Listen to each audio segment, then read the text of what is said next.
Welcome back to the Cleveland Baseball Talk podcast. I'm Joe Noga, joined by Paul Hoynes from New York, where the Guardians go into extra innings and knock off the New York Mets. 7-6 is the final. Hoynesy, the Guardians get their first ever win at Citi Field. Yeah, Joe, what a celebration. No, they really haven't played much. The two teams haven't really played that many games against each other, but they were 0-6 at Citi Field since the Mets' new ballpark opened in 2009. Their last win came at Shea Stadium, old Shea Stadium with CC Sabathia on the mound. Wow, that's crazy to think it's been that long since the Guardians have won in New York in the Mets home ballpark.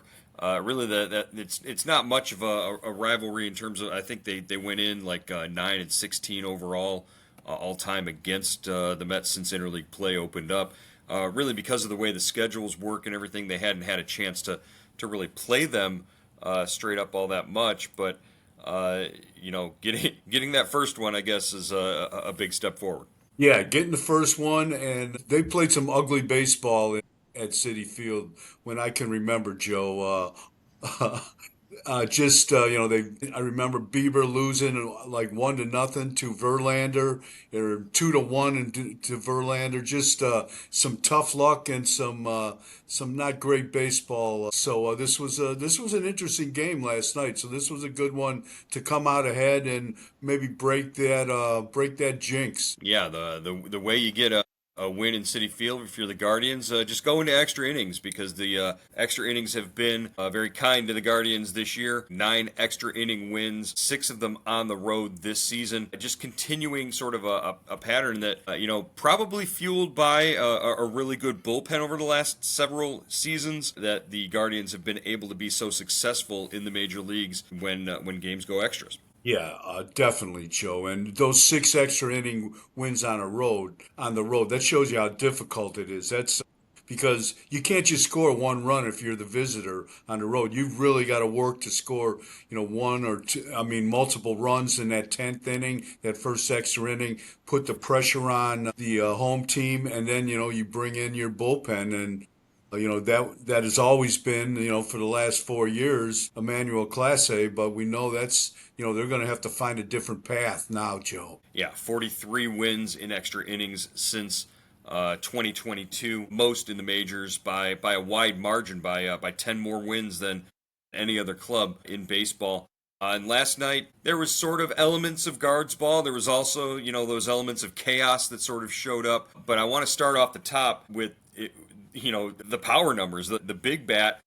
Gabriel Arias with a big 3-run home run. I believe it was the fifth inning for the Guardians there. Sixth They inning, scored sixth inning. sixth inning. They scored 5 runs in the sixth inning. Started off a little guards bally with some of the runs that they scored, chipping away there. But Gabriel Arias came up with the big blow, a monster home run, 440 feet, and he really got all of that one when he connected. Yeah, it was his eighth home run of the season, second 3-run homer, and the Mets I thought stayed with Shane Manaea. Sean Manaea. Sean Manaea just a little bit too long there, Joe. I mean, this is a guy just making his fourth or fifth start since coming off the IL, and they stayed with him, and Arias made him pay. Then he comes through in the 10th inning with another RBI, a big sacrifice fly that turned out to be the difference in the game. Yeah, they managed to get 2 runs in the 10th inning, and if you're the road team in an extra innings game, that's the formula.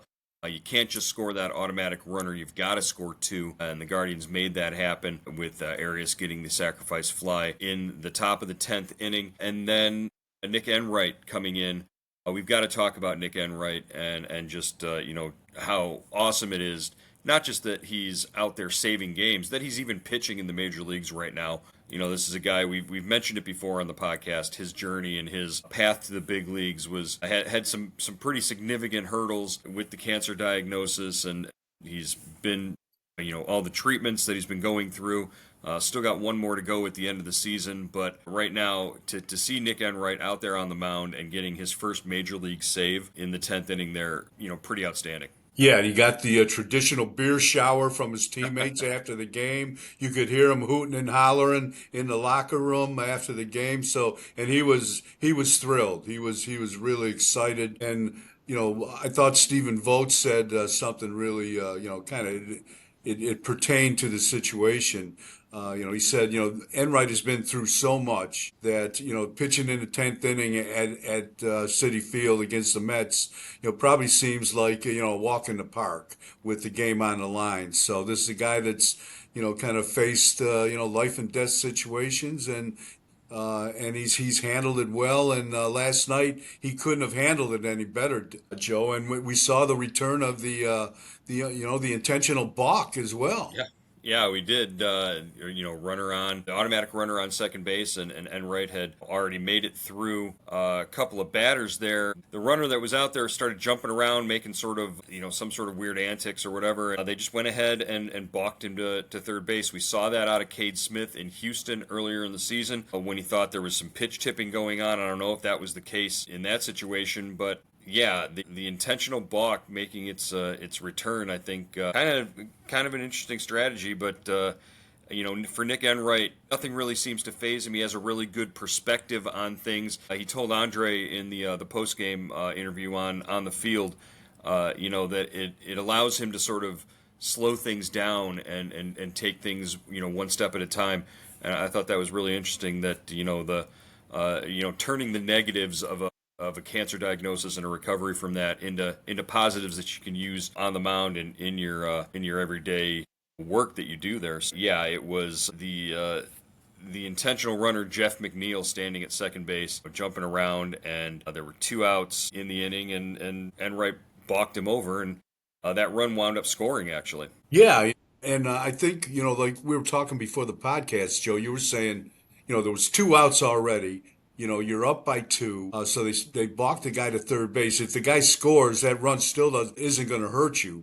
Brett Batty drove in that run to make it 7-6, and thankfully Enright gets the third out on Joe. I don't know what that last ball I thought was out for a minute. The way it was headed toward the right field corner, and Nolan Jones made a great catch. I don't know, he tracked that baby down and caught it just in front of the fence, but I thought that was gone. Well, the problem with that is why do you build a ballpark and make the angles down the right field line and in that situation where the cameras can't see if that catch got made? How do you orient a ballpark to make it so that there's the broadcasters, everybody in the press box can't see the entire field because Nolan Jones disappeared from the TV broadcast. And yeah, you're right. Listening to Matt Underwood's call of the final play, he had to sort of pause and hold himself because he didn't know if Jones caught the ball. He also didn't know if it was fair or foul. So it never surprises me. The folks in New York, they designed that ballpark to look like Ebbets Field anyways. So I guess, whatever. Not a huge fan, but that's one of the ballparks that I haven't been to yet, Hoynesy. I still need to cross that one off the list. And at some point, I'm going to get there and maybe take a walk down that right field line to see just how much it swallows a guy up. Yeah, I had a good view of it, Joe. I was sitting at the far end of the press box, so yeah, I still don't know it was fair. If it was fair or foul, I'm not sure. But he put a jolt in that ball, and Jones ran it down. So hey, it all ended up as a Cleveland win. Yeah, it's a good outcome for the Guardians there. Stephen Kwan, couple of hits. Snapped him out of an 0 for 11 over the last several games. Seems like when Kwan came back from the shot that he got in his wrist, that he was hitting everything. He was crushing balls, and the power stroke had returned a little bit. Do you think the shot's wearing off a little bit now, or is starting to figure out? Obviously, navigating this whole season with the wrist injury has been difficult for Kwan. Yeah, I think that's been tough on him, Joe. I also think maybe kind of, coming down from the trade deadline, there was a lot of hype about that. Maybe, he just kind of, had a little bit of a, just kind of relaxed and took a deep breath. I don't know if that played into it, but, he was in an 0 for 11 skid before, he got those two hits last night. Still playing good defense. So that was encouraging to see those hits. Hopefully, he carries that into tonight, and has a good August because they definitely need him at the top of the lineup. Yeah, also good to see Brian Rocchio. Rocchio coming off of Sunday's game where he had 2 run single as a pinch hit late in the game, and then comes in yesterday, makes some really nice plays defensively, including a game-saving play.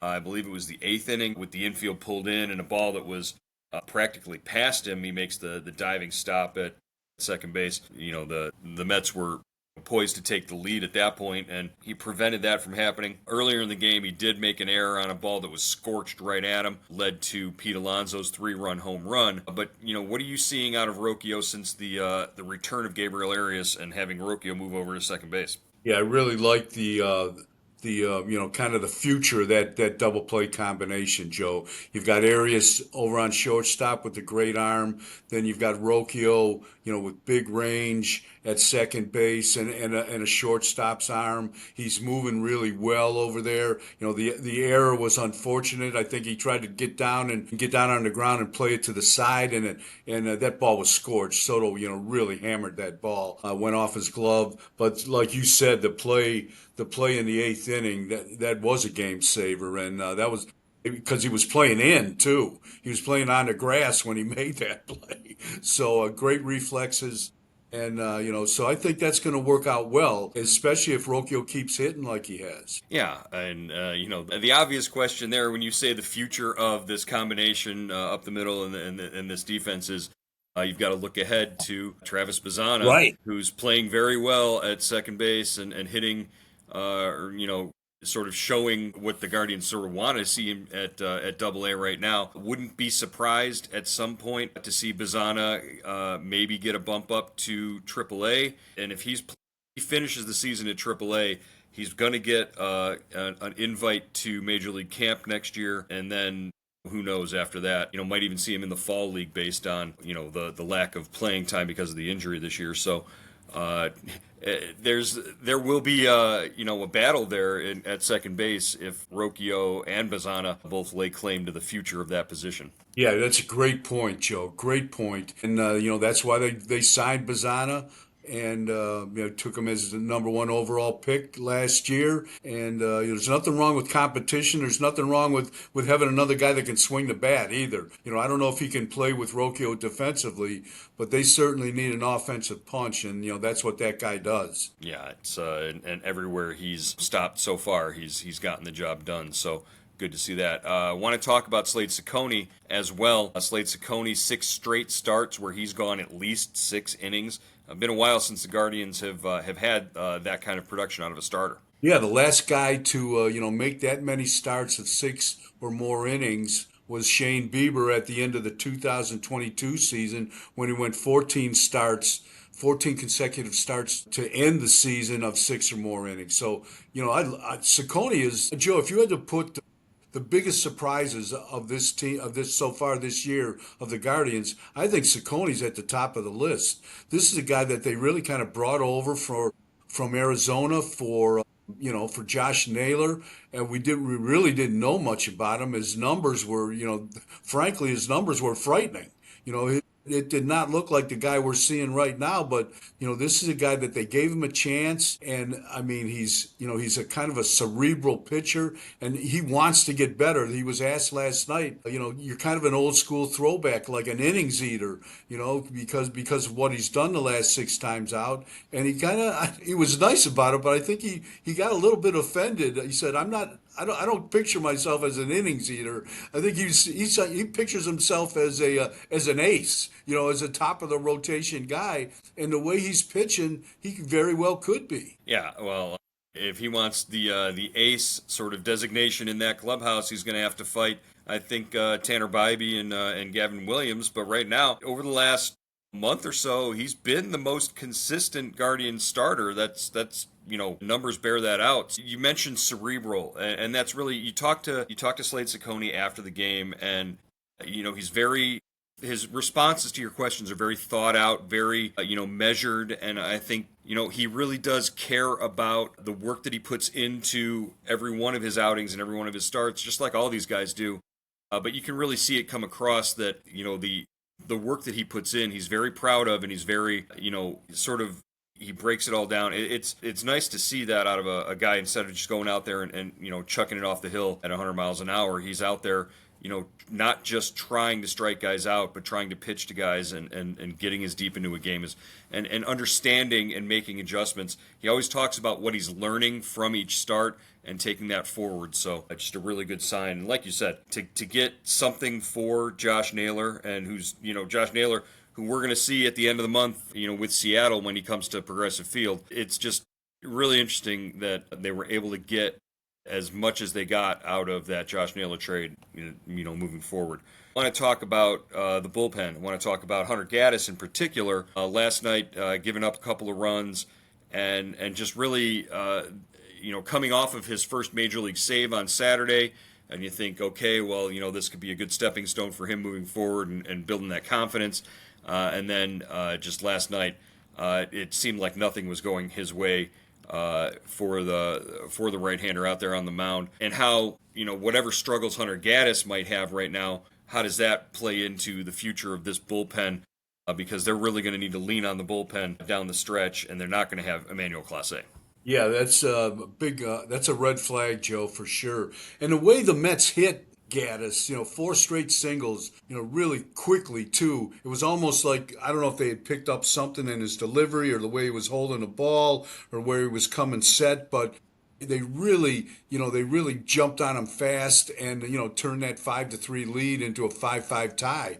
So and like you said, just coming off his first big league save on Sunday against the Twins. You really don't. Where is Hunter Gaddis? That you don't know exactly where his standing is. And like you said, he's their eighth inning guy. He could be the ninth inning guy. And you're really relying on and Gaddis and Cade Smith. Sabrowski has kind of surfaced a little bit now, and Enright. As well as they've pitched. None of them are Emmanuel Clase, and you're not going to be able to replace that guy. So this is a thing to watch going down the stretch, especially if they're able to stay in contention, because this is something that could really come back and bite them. Yeah, and just looking beyond what they've got at the major league level right now, the potential for if something does go south and they need to make a change or bring a body in, or an injury happens, it's not like there's a lot of options at the minor league level. You've got Franco Aliman, who is a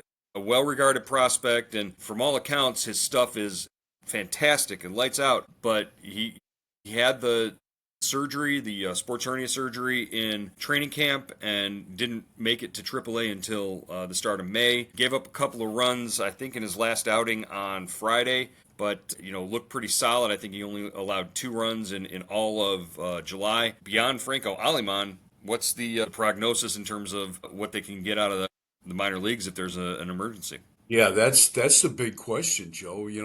Nikhazy kind of came up and pitched out of the pen. Made 1 or 2 appearances out of the pen, but he's on the IL at Columbus. You've got you're sitting there with um, um, Colby Allard. But he's more of an emergency guy, a long guy. He's not going to pitch in leverage situations, I don't think. Hmm. So they signed Roberto Hernandez, who I guess could fill in, but I don't think he's got a really established role yet. So they need some help there, and they're going to have to rely on Cade Smith and Hunter Gaddis and Enright and Sabrowski. I see that those are like the core guys, and maybe Heron. I still can't believe he struggled as badly as he has this year after what we saw out of him last year. So he can pitch. Right, yeah, he can get outs in leverage situations at the major league level. So Tim Herron, also Zach Kent is a guy who's been up and worked out of the bullpen this season. He actually pitched against the Yankees, so he's been in the crucible at some point already this season. So yeah, the bullpen is definitely a storyline to keep an eye on. Like you mentioned, a new big four: Sabrowski, Cade Smith, Hunter Gaddis, and maybe Nick Enright now. Maybe he's the guy that they sort of zero in on. All right, Hoynesy, that's going to wrap up today's edition of the Cleveland Baseball Talk podcast. We'll get back with you on Thursday after the Mets series wraps up. Afternoon game tomorrow, early start time. So we'll check in with you then. Good deal.